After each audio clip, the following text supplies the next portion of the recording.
오늘은 고린도전서 1장 1절로 9절 말씀을 가지고 부르심을 받은 사람들이라고 하는 제목으로 말씀 전하도록 하겠습니다. 1절로 3절 말씀인데 2절을 봅니다.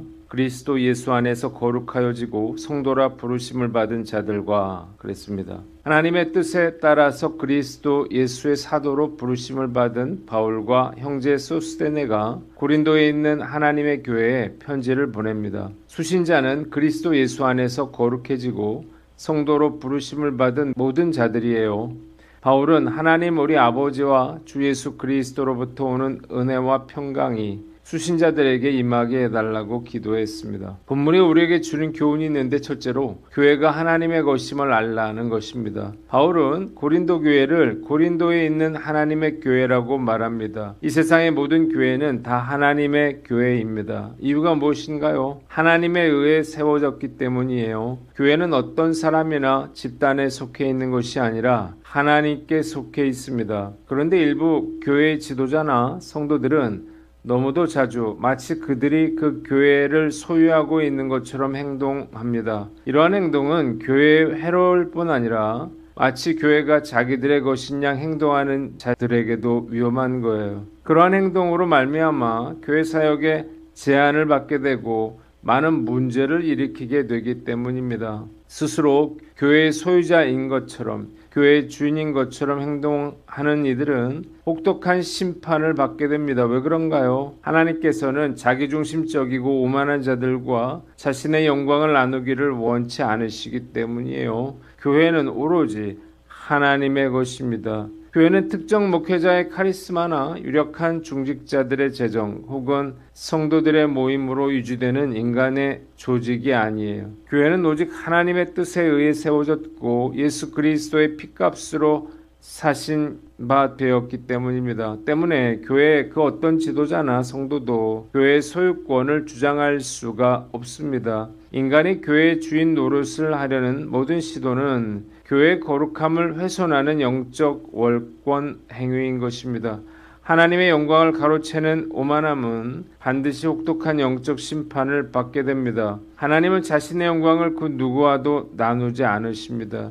교회를 마치 자신의 소유물인 양 착각하여 사역을 제한하고 문제를 일으키는 자들은 하나님의 소유를 가로채는 영적 횡령죄를 짓는 것이며 결국 하나님의 엄중한 심판대 앞에 서게 될 것입니다. 공동체 안에서 자신의 영향력을 과시하거나 기득권을 주장하는 자기중심적인 태도를 버려야 합니다. 우리는 오직 주인의 뜻에 절대 복종해야 하는 청직일 뿐이에요. 나는 바울파다, 나는 아볼로파다 하면서 교회를 분열시키고 자신들의 영향력을 과시했던 이들은 교회의 진짜 주인이신 하나님의 자리를 찬탈한 자들이었습니다. 오늘날 우리 교회도 마찬가지예요. 내가 개척 멤버라고, 내가 헌금을 많이 했다고, 내가 목회자라고 해서 교회 주인 행세를 하려 든다면 언젠가 다시 오실 진짜 주인의 준엄한 심판을 면치 못하게 될 것입니다. 우리는 오직 낮아져서 섬기는 청직일 뿐이기 때문이죠. 세계적인 미술관의 큐레이터들은 그림을 관람객들에게 최고의 상태로 보여주기 위해서 밤낮으로 연구하고 관리합니다. 조명을 조절하고 습도를 맞추며 그림이 훼손되지 않도록 온 신경을 쓰는 거예요. 그러나 아무리 뛰어난 실력을 갖춘 큐레이터라 할지라도 관람객들이 그림을 보면서 와, 이 큐레이터 정말 대단하다 라고 말하지 않습니다. 사람들의 시선은 오직 그 그림을 그린 거장에게만 향합니다. 만약 큐레이터가 그 찬사가 부러워서 명화 한 구석에 자기 이름을 몰래 적어놓거나 자기 마음에 드는 사람에게만 그림을 보여주겠다고 문을 걸어 잠근다면 그는 그 즉시 미술관에서 해고당하고 범죄자로 낙인 찍힐 것입니다. 큐레이터의 영광은 명화를 소유하는 데 있는 것이 아니라 명화의 가치가 온전히 드러나도록 숨어서 돕는 데에 있습니다. 이 말씀을 두 가지로 적용을 해봐요. 첫째로 기득권 을 내려놓고 교회는 오직 하나님의 것임을 매일 선포하라는 것입니다. 교회 사역을 해나갈 때에 은연중에 이 교회는 내가 세웠으니 내 의견대로 되어야 해. 내가 이 교회를 얼마나 열심히 섬겼는데 나를 대접해주지 않나 라면서 소유주의 마음을 품고 있지 않는지를 돌아봐야 할 것입니다. 내가 주인 되려고 하는 교만한 본능을 단호하게 십자가에 못 박아야 합니다. 교회는 목사의 것도 아니고 장로의 것도 아니고 성도의 것도 아니에요. 오직 하나님의 교회인 것입니다. 회의나 대화 중에서 내 뜻을 관철시키기 위해서 목소리를 높이던 태도를 멈추고 오직 주님의 뜻과 공동체의 덕을 세우는 방향으로 양보하고 순종하는 저와 여러분들 되시기를 바랍니다. 둘째로 하나님의 영광을 가로채지 말라는 거예요. 사역이 잘 되고 사람들에게 칭찬을 받을 때에 그 영광을 슬며시 내 공로로 돌리며 자기 중심적인 만족에 취해 있지는 않는지 돌아봐야 할 것입니다. 하나님의 영광을 가로채는 무서운 자리에 서지 말아야 합니다. 어떤 사역이나 봉사를 성공적으로 마쳤을 때에 사람들이 알아주기를 바라는 마음을 철저하게 내려놓고 주님, 저는 무익한 종입니다. 제가 해야 할 일을 했을 뿐이며 모든 은혜와 결과는 오직 주님의 것입니다 라고 영광을 주님께 온전히 돌려드려야 할 것입니다. 내가 철저히 낮아져서 주님의 소유권을 인정할 때에 하나님은 우리 공동체를 통해서 당신의 살아계심을 가장 잘 드러내실 것입니다. 늘 깨어있는 저와 여러분들 되시기를 주님의 이름으로 축원합니다. 두 번째, 세상과 구별된 성도가 되라는 것입니다. 지역교회와 믿는 자들은 그리스도 안에서 구별되어 성도라고 불립니다. 거룩하게 된다는 말은 구별되어지거나 분리되어진다는 의미예요. 하나님의 교회를 이루고 있는 성도들은 반드시 세상과 구별되어지고 분리되어져야만 합니다. 하나님께서 우리를 성도로 부르신 것은 수도원이나 산속으로 들어가서 세상과 담을 쌓고 살라는 뜻이 아니에요. 세상 사람들과 똑같이 직장에 다니고 가정을 꾸리고 이웃을 만나며 살아가되 그들과 삶의 방식과 목적이 철저히 구별되는 것, 즉 세상 한복판에서 다르게 살아내는 것이 진짜 거룩인 것입니다. 성도의 삶의 목적은 세상의 성공이나 안락함이 아니라 주님을 닮아가는 거룩과 순결에 있어야 하며 세상과 구별된 가치관으로 일상을 채워 나가야 합니다. 또한 성화는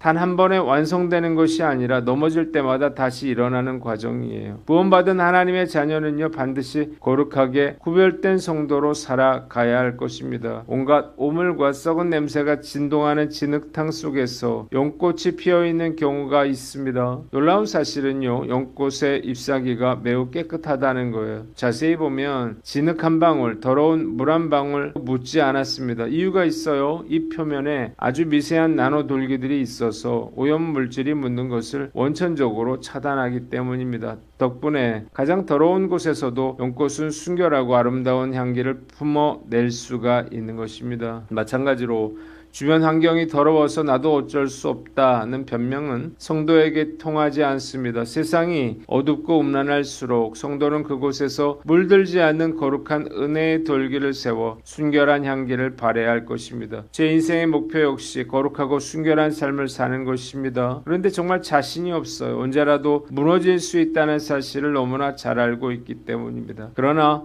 포기할 수는 없습니다. 거룩하고 순결하지 않다면 그리스도의 신부로서의 자격이 없기 때문이에요. 저는 넘어지더라도 다시 일어서면 된다고 생각합니다. 작심삼일이라도 계속해서 작심삼일을 이어간다면 언젠가는 달라질 수 있다고 믿기 때문입니다. 다행인 것은요, 그래도 예전보다는 분명히 나아졌음을 느낍니다. 이만하면 됐다는 착각을 버리고 거룩하고 순결하여 단 한 점의 흠도 없는 그리스도의 장성한 분량까지 자라가는 저와 여러분들 되시기를 주님의 이름으로 축원합니다. 두 번째 본문 4절로 9절인데 4절을 봅니다. 내가 너희를 위하여 항상 하나님께 감사하노니 그랬습니다. 4절로 6절, 바울은 고린도 교인들이 그리스도 예수 안에서 받은 하나님의 은혜를 생각하며 항상 하나님께 감사했습니다. 고린도 교인들은 그리스도 안에서 살아가며 모든 면, 특히 온갖 언변과 온갖 지식에서 풍족해졌고 그리스도에 관해 증언한 복음이 그들 가운데 매우 튼튼하게 자리를 잡았기 때문입니다. 7절로 9절, 바울은 고린도 교인들이 풍성한 은혜 속에서 우리 주 예수 그리스도의 나타나심, 즉 재림을 기다리고 있다면서 예수님께서는 그들을 끝까지 굳게 세워주셔서 주님이 다시 나타나실 날에 책망할 것이 없는 사람으로 서게 하실 것이라고 말합니다. 그리고 그들을 부르셔서 독 독생자 예수 그리스도와 친교를 나누게 하신 신실하신 하나님께 영광을 올려드립니다. 본문이 우리에게 주는 교훈이 있는데 어떤 상황에서도 감사할 줄 아는 사람이 되라는 거예요. 문안 인사를 끝낸 바울은 고린도 교회에 많은 문제들이 산적해 있음에도 불구하고 먼저 감사를 고백합니다. 첫째로 하나님의 은혜로 말미암아 고린도 교인들이 복음을 전파하기에 유리한 구변과 하나님에 대한 지식을 풍성하게 가졌음을 감사했습니다.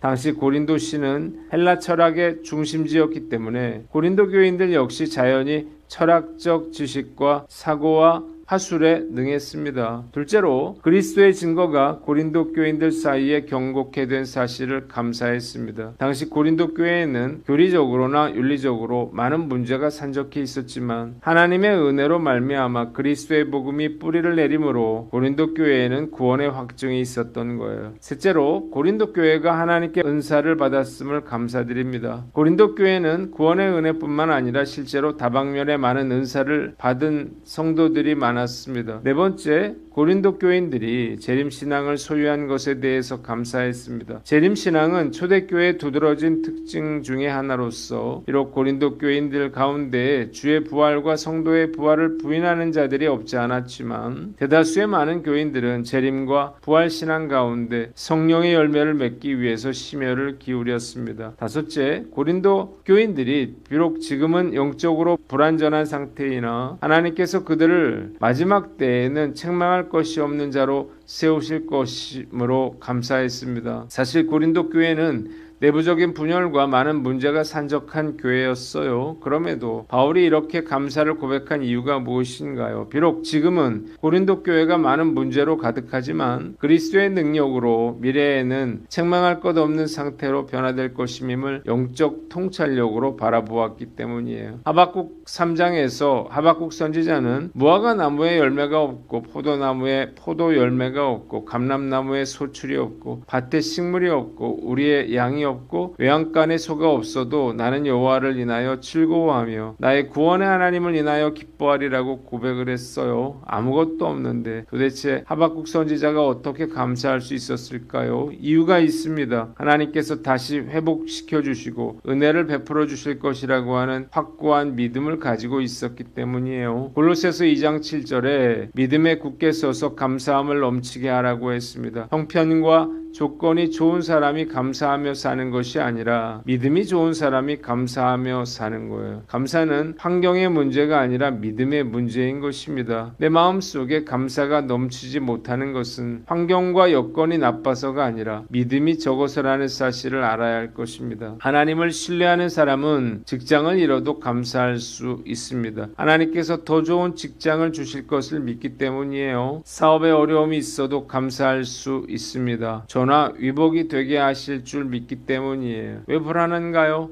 왜 감사치 못하는가요? 하나님을 향한 우리의 믿음이 약해졌기 때문이에요. 믿음이 있는 사람만이 힘든 상황 속에서도 감사할 수가 있습니다. 기뻐할 수가 있는 거예요. 현재의 고난 너머에 있는 축복과 은혜를 볼 수 있기 때문이에요. 설교의 황태자 찰스 스펄전 목사는 성도들에게 감사의 영적 원리를 설명하며 이런 말을 했습니다. 하나님은 우리가 밤하늘의 촛불을 보고 감사하면 전등을 주시고 전등을 보고 감사하면 달빛을 주시며 달빛을 보고 감사하면 햇빛을 주시고 햇빛을 보고 감사하면 해가 필요 없는 영원한 천국의 빛을 주신다. 작은 결핍 속에서도 원망하지 않고 먼저 감사함으로 반응할 때 하나님은 그 다음 단계에 더 크고 풍성한 은혜의 마중물을 부어주시는 것입니다. 이 믿음을 회복함으로써 힘들고 어려운 상황 속에서도 먼저 감사를 고백하는 저와 여러분들 되시기를 주님의 이름으로 축원합니다. 기도하겠습니다. 하나님 아버지,